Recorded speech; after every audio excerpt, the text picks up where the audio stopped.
Imagine a quiet, ordinary night. No sound but a gentle breeze. Suddenly, without warning, without a countdown, the sky seems to tear apart. A piercing, screeching sound shatters the air. And then, boom! The first explosion, like an enraged giant, turns the northern pipeline junction into vapor. Before you can catch your breath, a second blast hits, this time targeting a massive cluster of fuel tanks. Flames roar with such ferocity they seem to reach for the heavens, hundreds of feet high, a terrifying spectacle of fire and smoke. In just 30 seconds, 12 more explosions follow in rapid succession. But wait, this isn't random chaos, it's a choreographed dance, a precise sequence where every flame and shockwave feels timed to the second. Why? Because this was the work of one person, a strategic mind that designed this fiery display down to the millisecond. This wasn't just an attack, this was the Delta Package, a meticulously coordinated multi-stage operation by the United States that struck Ras Issa like a hammer, leveling everything in its path. Ras Issa wasn't just any port. It was a strategic treasure, a bank account, a colossal gas station, and a war chest wrapped in pipes and steel. For the Houthi movement, this Red Sea oil terminal was more than infrastructure. Millions of barrels of crude oil flowed through it. Some was refined in the region, some was trucked inland to fuel tanks and armored vehicles, and the rest was sold on the black market to fund their missile and drone programs. For years, the US and its allies had been watching from above, from Earth's orbit. Fuel transfers, odd traffic patterns, spikes in nighttime activity. They saw it all but made no move. Why? Because striking an oil facility near civilian areas is like playing with a barrel of gunpowder. Global outrage, oil market disruptions, war crime accusations. These were red lines the Houthis thought no one would dare cross. Until everything changed. Now, let's rewind a bit to the weeks before April 17th. The Houthis were no longer content with simple resistance. They started playing with fire. Their attacks in the Red Sea intensified, harassing commercial tankers, locking onto US Navy destroyers with radar, shooting down Reaper drones without warning, and even nearly hitting a US F-16 with a missile. Their message was clear. Come on, dare to respond. And the US? It responded with data. ISR platforms, Triton drones, satellite sweeps, and signal intercepts quietly mapped everything. Ras Issa was no longer just a fuel hub. It was a relay point. Communications passed through it, officers met there, mobile command vans parked there for hours. When intelligence confirmed a major weapons shipment was being prepared at Ras Issa for regional transfer, the green light was given.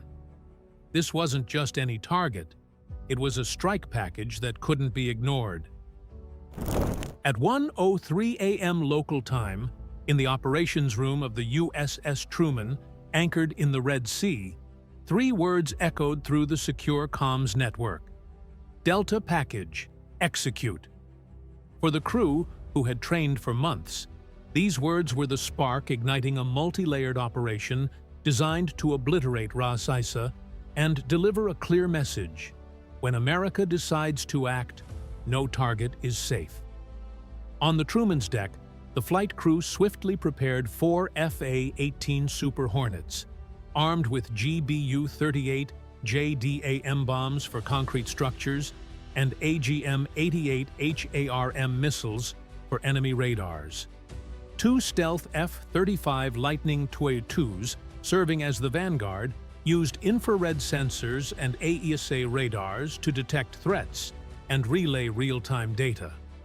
From Whiteman Air Force Base in Missouri, 2 B-2 Spirit bombers, carrying GBU-57 MOP bunker-busting bombs, silently approached Ras Issa's underground tunnels. likely weapons caches, invisible to Houthi radars.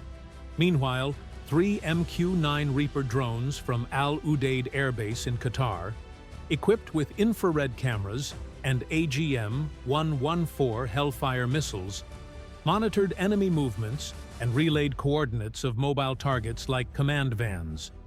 In the skies, 2 EA-18G Growlers disrupted Houthi radars and communications with ALQ-99 jamming systems. One crew member said, "Their radars are blind. It's time." From the sea, the destroyer USS Laboon fired Tomahawk cruise missiles from its VLS, targeting relay antennas and tunnel entrances with laser precision. The launch of the fighters from the Truman was epic. FA-18S and F-35s roared into the sky with thundering engines, while B-2s at 50,000 feet prepared to release their bombs. MQ-9s transmitted live footage of the port. This operation, synchronized with Growlers, F-35s, FA-18s, Tomahawks, B-2s, and MQ-9s, was a military symphony poised to erase Ras Issa. The Red Sea sky awaited a storm that would reshape history. At 1:17 a.m. local time, the sky above Ras Issa was no longer calm. The darkness of night was shattered by the roar of jet engines and the wail of jamming signals. The Delta package operation, planned with the precision of a Swiss watch, had now reached its crescendo. This moment was the climax of a deadly dance, every move synchronized with mathematical calculations, cutting-edge technology, and iron resolve. The goal? Not just the destruction of a port, but the complete annihilation of the Houthis' logistical heart, with precision that tolerated no error. The first strike came from the sky.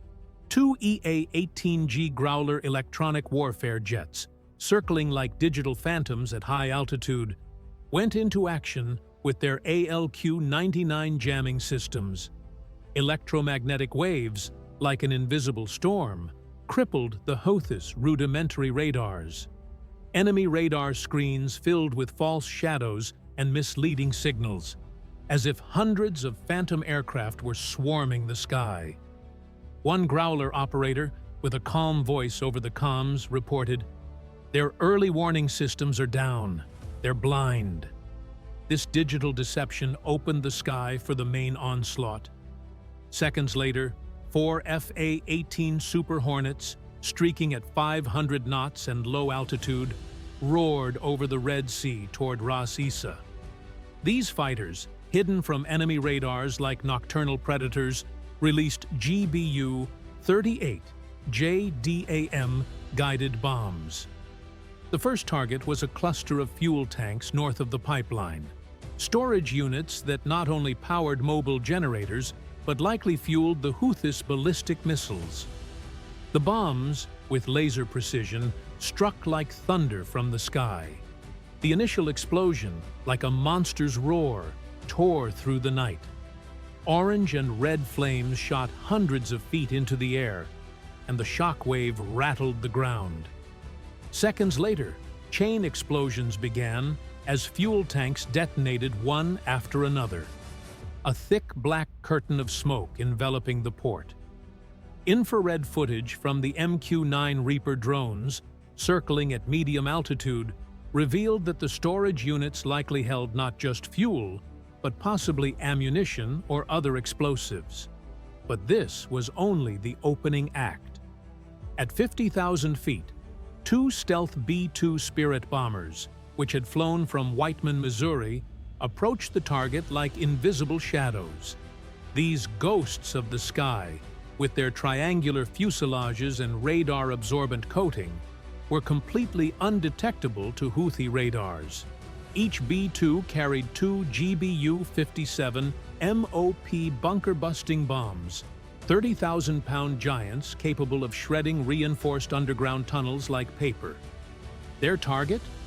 A suspected network of underground facilities in southern Ras Issa, which intelligence suggested might house heavy weapons caches or even a hidden command center. The B-2 pilots, in their advanced quiet cockpits, loaded coordinates with precision. One of them, with a cold, professional voice, said over the radio, "Ghosts in position. Payload ready." When the bomb bay doors opened, the MOPs fell toward the target like silent meteors. The impact shook the Earth like a massive earthquake. Underground explosions, with a muffled but terrifying roar, collapsed the tunnels, sending thick clouds of dust into the air.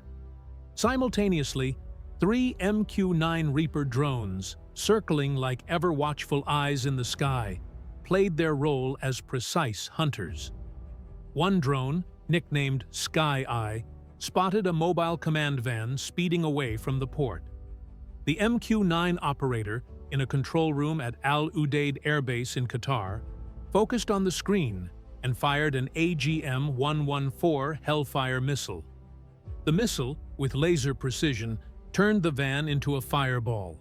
Live footage confirmed no survivors. The other 2 drones, with infrared sensors, tracked scattered Houthi movements and relayed real-time data to the fighters and command center, like an intelligence network that missed nothing. From the sea, the Arleigh Burke-class destroyer USS Laboon joined the fray. Its vertical launch system, VLS, like a deadly orchestra, fired 2 Tomahawk cruise missiles at secondary targets. A communication relay antenna broadcasting encrypted Houthi signals and the entrance to a suspected underground tunnel used for weapons transfers. The missiles, flying low with complex trajectories, evaded any air defenses. On impact, the antenna was reduced to a pile of metal, and the tunnel entrance vanished in flames and dust. Satellite imagery received minutes later confirmed the strikes were precise and devastating. This dance of fire concluded in 6 minutes. 17 confirmed strikes, from fuel tanks and ammunition depots to underground tunnels and communication hubs, were all destroyed. The operation's precision was so exact that no collateral damage outside the target zone was reported, and no civilians in the blast radius were harmed. The FA-18S, with fuel running low, returned to the Truman. The B-2s, like phantoms never seen, continued their long journey back to Missouri. The MQ-9 drones patrolled above Ras Issa for hours, monitoring any attempts at a response. This wasn't a war. It was a display of power, a symphony of destruction where every note was played with precision and finesse. As the final flames of the explosions in Ras Issa died down, the port that was once the lifeblood of the Houthis had been reduced to a smoldering ruin. Fuel tanks had collapsed into molten metal. Antenna towers lay like broken skeletons on the ground, and deep craters from the GBU-57 bunker-busting bombs of the B-2 Spirit bombers had turned underground tunnels into graves. Thick smoke still hung in the air, and an eerie silence replaced the roar of detonations. Satellite imagery relayed to the Pentagon and the USS Truman revealed total devastation. Not a single structure in the target zone remained intact. For the Houthis, the attack was a catastrophe. Their radio traffic descended into chaos, radars went dark, and their forces scattered in shock. MQ-9 Reaper drones, circling above the port like merciless hawks, tracked every movement, capturing live footage of disoriented soldiers wandering through the wreckage. Less than 2 hours later, the Houthis released a low-quality video of a downed drone, claiming they had repelled the American aggression. But the MQ-9's imagery told the truth. The port was obliterated, and no defense had occurred. No attempts at retaliation were observed. They were too blindsided. The world reacted as well. Oil prices spiked in the early hours, and Bloomberg analysts debated whether the strike signaled a shift in U.S. policy. Gulf states issued cautious calls for restraint, though some privately welcomed the blow to Houthi weapons smuggling.